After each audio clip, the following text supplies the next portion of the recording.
ईश्वर, हमेशा हम पर अपनी कृपा बनाए रखना। आप सब जानते हैं उन्होंने कोई गलती नहीं की है, उनकी हिफाजत करना।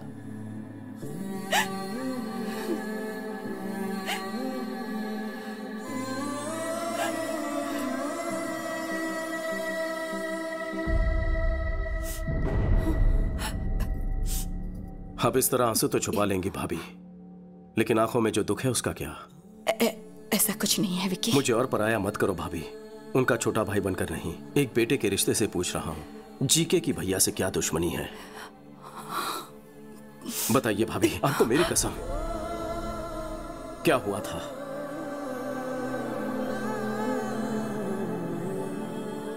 ऑर्गेनिक बिजनेस और उसके व्यापार के बारे में जनता को समझाने के लिए तुम्हारे भाई ने सालों तक कोशिश की। उनके इसी प्रयास को देखते हुए इंडियन फूड फोरम ने उन्हें सम्मानित करने का फैसला किया।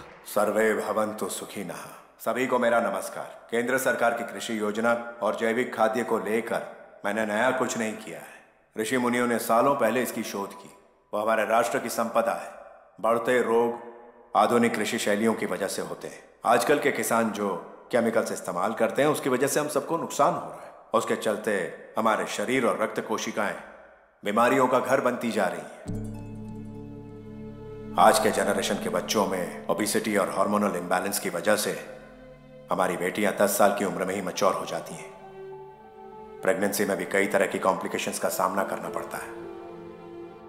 मां की सेहत खराब होने की वजह से अगली पीढ़ी भी बीमार पैदा होगी। स्वच्छ आहार और सच्चे रिश्ते, ये दोनों अच्छे स्वास्थ्य के स्तंभ हैं। सर्वे जना सुखिनः भवन्तु।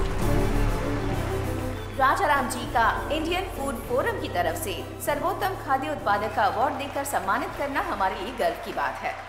तभी जी के नाम के एक बिजनेसमैन के खिलाफ एक्सपोर्ट्स तो दूर, इंडिया में भी ऐसे प्रोडक्ट्स ना बनाने दूंगा ना बेचने दूंगा। तुम्हारे भाई के शिकायत करने पर जीके के सारे प्रोडक्ट्स बैन कर दिए गए, पर उसने ब्रांड का नाम बदलकर फिर से वही सारे प्रोडक्ट्स बेचना शुरू कर दिया। एक बार तुम्हारे भाई के ऑर्गेनाइज किए ऑर्गेनिक फूड एग्जीबिशन में पापा राव और उसके दामाद ने बिना परमिशन के स्टॉल लगाया। These are not organic.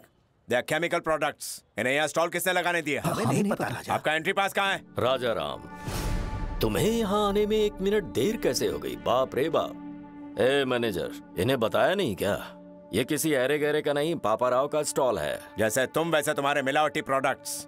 GK brands कोई मामूली नाम नहीं है, इंटरनेशनल है। फिर तुम्हारे भैया ने एक प्रेस कॉन्फ्रेंस बुलवाकर जीके की सारी असलियत बता दी। इनमें परमिट लेवल से ज्यादा केमिकल्स हैं। ये मैं बिल्कुल चलने नहीं दूंगा। जीके फूड्स की वजह से कितने लोगों ने अपनी जान गंवाई है। GK foods are dangerous. Say no to GK foods. Eat food not chemicals. GK foods को बैन करो। तुम्हारे भाई के बयान की वजह से जीके के सारे शेयर्स गिर गए। उनका सारा इंटरनेशनल बिजनेस भी ठप पड़ गया। इनके पास सबूत है। इस एक स्टेटमेंट से जीके तुम्हारे भाई से डरने लगा। उसने पापा राव को हमारे होटल में भेजकर तुम्हारे भाई को धमकी दी। पापा राव, भोजन करते आदमी को उठाना पाप है क्या? यही है तुम्हारे संस्कार? सुन बे, जीके फूड के बारे में जो तूने कहा था वो स्टेटमेंट बदल दे। तू प्रेस को ये बता दे कि तुझे गलत सूचना मिली थी, भूल से ये बयान दिया। जीके फूड्स आर सुपर, बस इतना ही कहना है तुझे। अगर ऐसा नहीं कहा तो अंजाम बुरा होगा।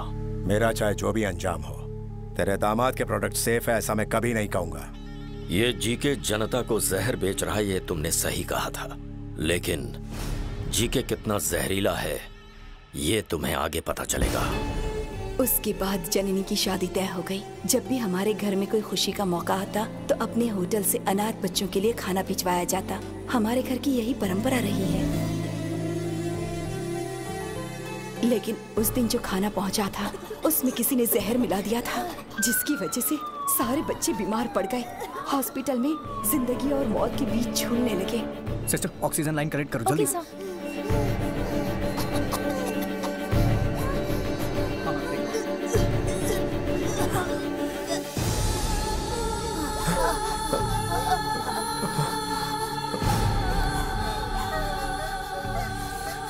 मौके का फायदा उठाकर हमारे सुखी भवन होटल में किसी ने जहरीला खाना छुपा दिया और फिर इसके बारे में पुलिस को बता दिया। सारे सुखी भवन होटल पर ताले लग गए।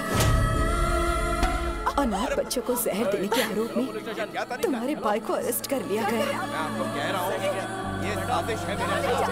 तुम चिंता मत करो, सब ठीक हो।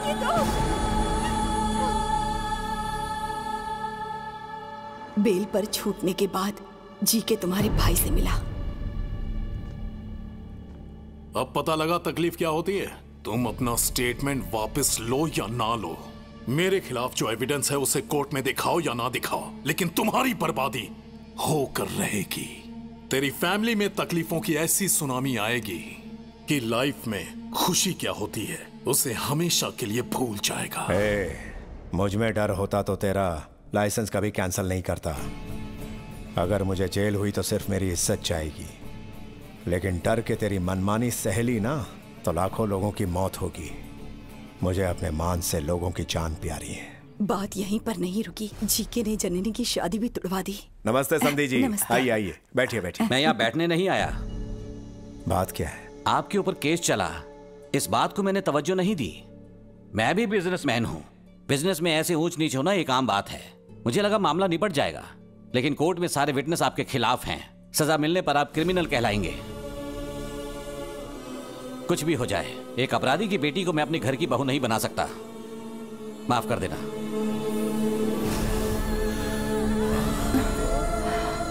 इस तरह से षड्यंत्रों के चक्रव्यूह में तुम्हारे भैया फंस गए और बिल्कुल अकेले पड़ गए थे, तभी तुम घर आए।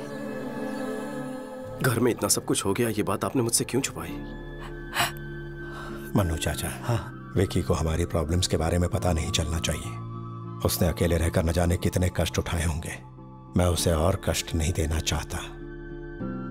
जब तक वो यहाँ है, किसी के माथे पर शिकन नहीं आनी चाहिए। हमारे घर की खुशियों को हमसे छीन लिया गया है, मैं उन्हें वापस लेकर आऊंगा। आपने मुझे सब कुछ बता दिया है, ये भैया को पता ना चले।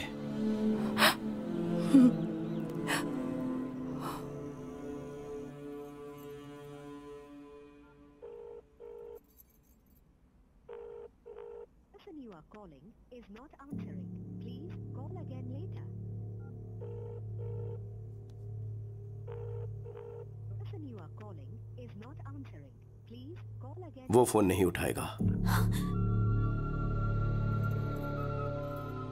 कल प्रदीप की एमएलए रुद्र प्रताप की बेटी से एंगेजमेंट है। उसके पापा ने ही उसे फोर्स किया होगा। प्रदीप तो मुझे बहुत चाहता है, पापा के डर से उसने हाँ कहा होगा। तुम्हें डरने की जरूरत नहीं। क्या प्रदीप तुमसे उतना ही प्यार करता है जितना तुम करती हो?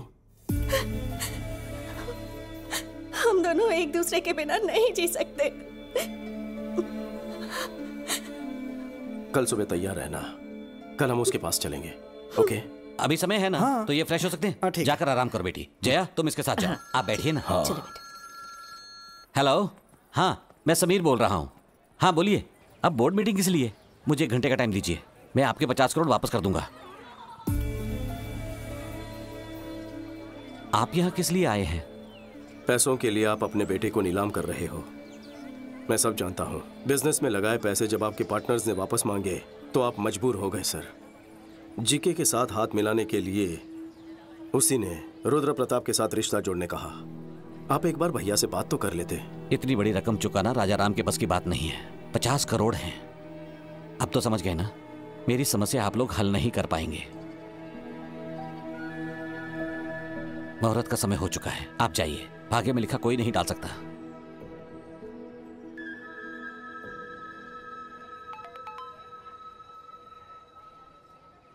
$50 करोड़?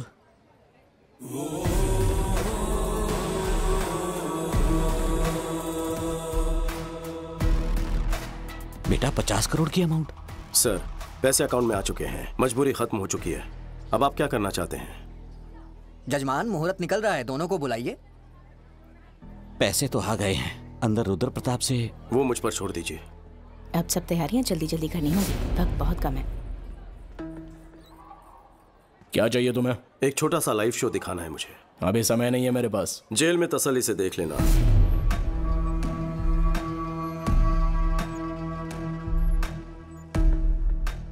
सीबीआई ऑफिस के बाहर मेरा आदमी है, उसके हाथ में पेन ड्राइव है। उससे मुझे क्या?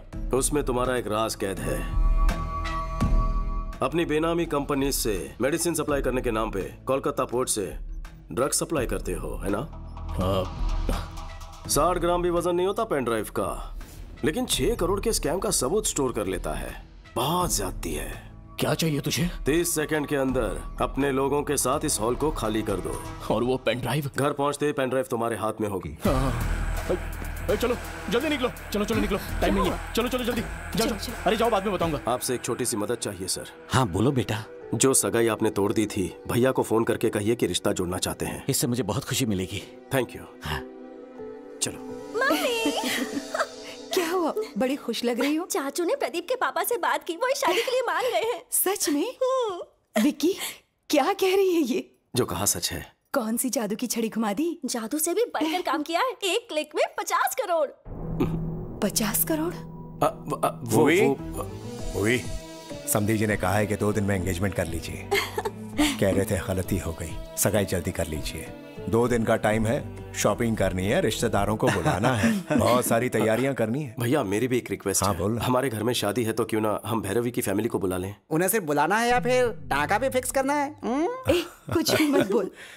अच्छा बुलाना तो है ही, इसमें पूछने वाली क्या बात है? थैंक्स भाभी।